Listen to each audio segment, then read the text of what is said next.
A residential building in the Israeli city of Hypha has partially collapsed after being hit by a projectile. Israeli authorities say that 10 people have been wounded, with one in a critical condition. They also fear more people could be trapped and say that the entire structure could fully collapse.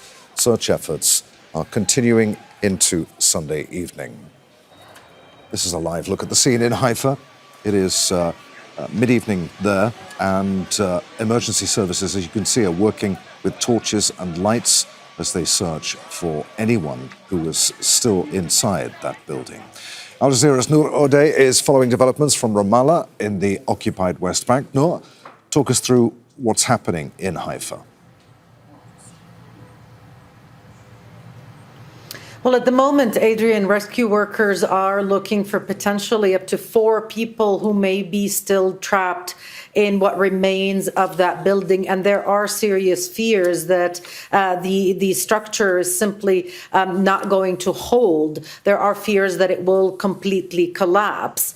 As you said, 10 people have been injured. One is described in critical condition. And this is not the first time that Haifa has been struck. It has been sirens have sounded repeatedly throughout the day there from Iranian missiles, which also struck the industrial zone in Neot Hovav near Beersheba, the third time in about a week, and there were fires reported in that attack. In the meantime, Hezbollah also continues to launch rockets, which do sometimes also target Haifa. This time they've launched drones. One of them is reported to have struck an unidentified building in Akka or Akko, north of Haifa on the coast, and the Israeli Air Force is still trying to chase and bring down up to 3 other drones. So really northern Israel, Adrian, has been the focus of a lot of the Iranian retaliation throughout the past 12 or so hours.